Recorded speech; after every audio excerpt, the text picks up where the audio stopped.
Jimmy Butler, he's a very interesting player to me. He's like, oh shoot, I don't know where to go with the ball because I haven't been able to think. It was a great series. Game 4 was one of the best games I've ever watched in my entire life. Now LeBron's a four-time champion, and Anthony Davis gets his first. It's unacceptable. So happy when the Astros lost because it would definitely be a 2020 thing. Yeah, I was impressed by their game. Braden Point, Andre Palat, Nikita Kucherov. That was the best line in the playoffs, no doubt. Stay undefeated when they face the mighty Cowboys with Garrett Gilbert. Hey everyone, I'm Jared Sandler, and you're listening to Outsiders Opinions.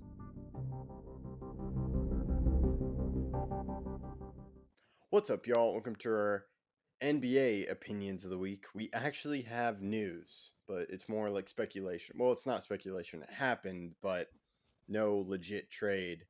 And basically, KD said it's them or me to the owner. And I can see why he doesn't like Marks, but my main issue is with Nash because KD pushed for them to bring in Nash. So I guess we know that KD doesn't like Nash anymore, which, in my opinion, I don't understand it. Like, I don't want this coach. Well, you brought in this coach. So, I don't know. Yeah, it's a weird ordeal. Katie is just proving to be childish. That's a childish thing to ask because it's like if you asked your mom to get you Chick-fil-A and then you're like, I don't want Chick-fil-A when she brings you the Chick-fil-A. And it's just confusing because he, like you mentioned, wanted Nash. He pushed for Nash. I'm pretty sure the only reason why Nash was hired was because of Katie and Kyrie agreeing that Nash was the best option. But now, after Katie and Kyrie's own fault, Katie is pushing for Nash being let go. And it just makes no sense to me because he asked for it. Um, I agree that they should not choose KD. They should trade KD because next time this happens, he could do the same thing. Ask for a new coach, ask for a new GM, and then after he struggles again or chokes, he's like, "Nah, I don't want them anymore. Choose them or me."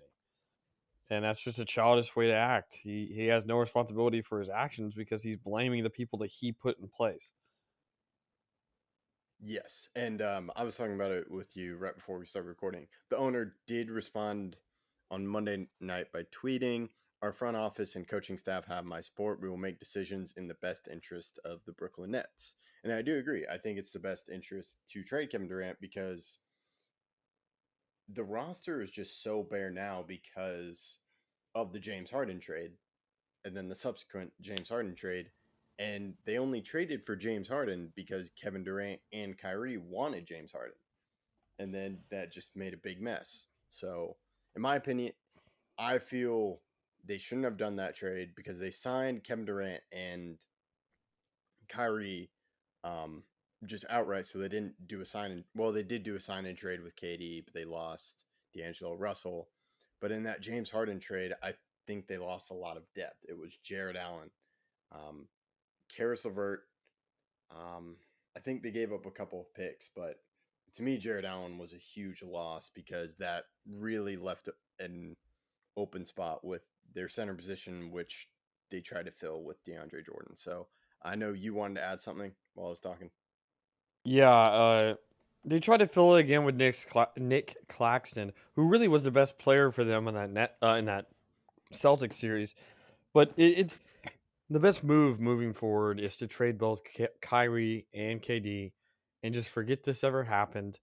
Lick your wounds, and with those trades, you'll be able to get something substantial to at least have a chance of being a playoff team. I just don't think keeping KD or Kyrie is a good thing for a Nets team that didn't even win a game in the playoffs last year. Yeah, like they couldn't win, and it's really looking back on it has been a failure because that Nets team just looked so like they looked like they had a bright future. You had D'Angelo Russell, you had Spencer Dinwiddie, you had Karis LeVert, you had Jared Allen. I'm sure I'm forgetting other players, but I also believe the coach of that next team, Kenny what was Atkinson Kenny Atkinson. He's now with the Warriors, with assistant the Warriors. coach. He almost was hired by, don't tell me, I No, think Charlotte. yes, yes, that's what I remember. But he backed out. But so Kenny Atkinson looked like they had a bright future, but then they just decided to go the superstar route, and it really hasn't worked out for him. I do think though a Kevin Durant trade could help them just reclaim a lot of picks, and they got a lot of picks from the Ben Simmons trade, correct?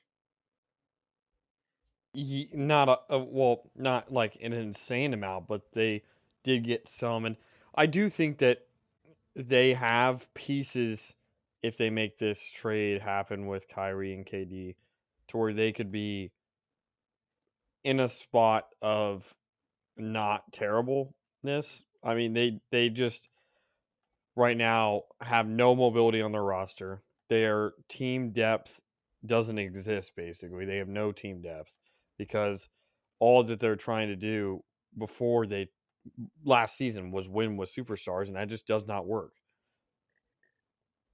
Yeah, I agree. Like I feel you have to have some super. You have to have a superstar, but you need a bench, and I think that really changed with um, the Raptors. To me, it was the Raptors because they had such a deep team. While the Warriors before KD, they were just a great team depth wise, and that's how they won. But to me, it was like where the Raptors. You had Raptors, then you had the Bucks, who had a great bench. And I was just looking over the Brooklyn trade. Like the Nets have a nice. They got Ben Simmons, Seth Curry, Andre Drummond, and they got 2 first-round picks, which just helped them regain some of the picks they gave up to get Harden. But I think Seth Curry, he's a shooter. I'm sure you could trade him at the deadline, or you could keep him. So there, to agree with you, there are assets on this team, and I think the Kevin Durant deal is going to be huge because you have a bunch of years of control, and I do think they'll get a lot of picks and a lot of good players. It's just I don't know what teams are willing to part with all those good players to get Kevin Durant. I think the Suns were a team, but they can't. One big thing they can't do now is trade Ayton because of the contract that Yeah, he no one just can signed. afford that contract. Well, yeah, and he can't be included in it or anything because he just signed. There's like a 60-day or 90-day. When you sign someone to Hmm. a contract that can't be traded within the first 90 days. Yeah. So, and then he has a no trade clause. So, I'm not really sure how that works. Um, maybe Celtics. Do you think the Celtics actually do it? I know there are rumors, but what do you think? I don't know. Honestly, I don't. It's a confusing time because the Celtics just made the finals without KD, and putting that type of locker room, I'm not going to say cancer, but he doesn't necessarily help a locker room. So I don't know if I would chance that with a team that just made it so far. I'd make smaller moves to help build up a team instead of going for a splash move that could destroy your chemistry and losing Jalen Brown, who's their third best defender on the team behind Robert Williams and Marcus Smart. So and KD's not going to be the greatest defender ever. So I'm not really all that for it, but they could make it. Yeah, I feel we can talk. We'll talk about the Celtics later, but I felt they made those some necessary moves this offseason where Kevin Durant just doesn't make sense. Heat, I don't know how they do it. And I don't think the Warriors do it, but I think maybe the Knicks could do something like that. I know they've been linked to Donovan Mitchell, but I think the Knicks could trade and would be willing to trade for KD. I don't think they would trade for Kyrie, but maybe they do.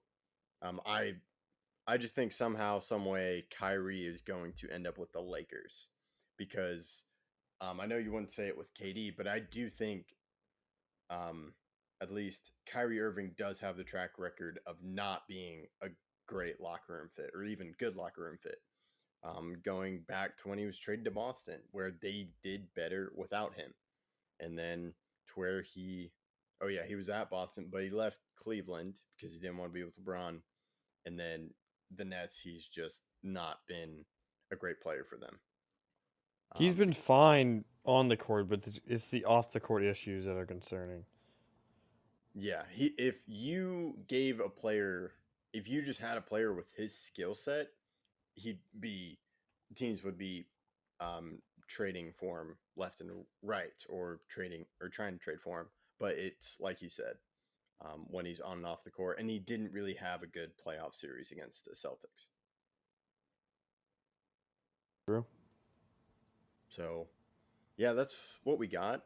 And if you checked out our other NBA video, the prediction that Juan Soto would be traded before KD gets traded actually happened, and a lot more happened. So make sure to check out our MLB Opinions of the Week episode regarding the trade deadline. Thank you for listening to Outsiders Opinions.